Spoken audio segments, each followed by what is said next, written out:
Deux projets de loi ont été soumis aux élus du peuple pour approbation.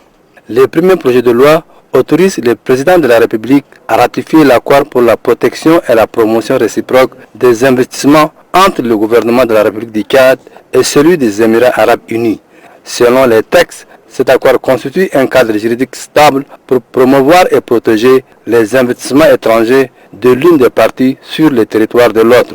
Le second projet de loi autorise le président de la République à ratifier l'accord de prêt complémentaire relatif au financement du projet de construction de la route Ngouri-Bol.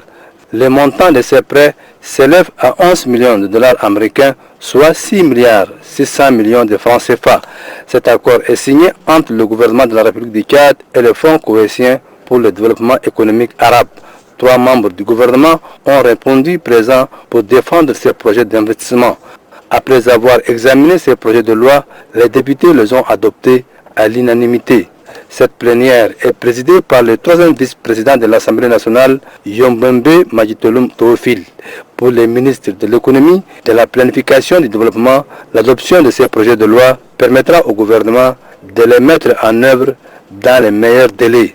Pour le financement de la route Ngouri-Bol, je vous souviens que ce financement a déjà été bouclé, mais lorsqu'on a connu la crise économique, le Tchad n'a pas été en mesure, n'est-ce pas, d'assumer sa contrepartie.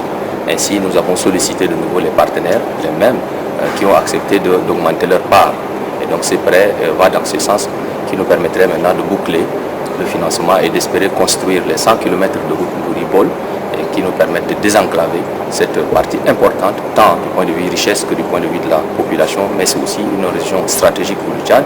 Donc vous voyez, c'est tout à fait une action concrète dans le cadre du plan national de développement que le chef d'État a toujours voulu. Pour le ministre Issa Doubrane, sans un cadre juridique adéquat de protection des investissements extérieurs, personne ne s'engagera à investir dans un pays.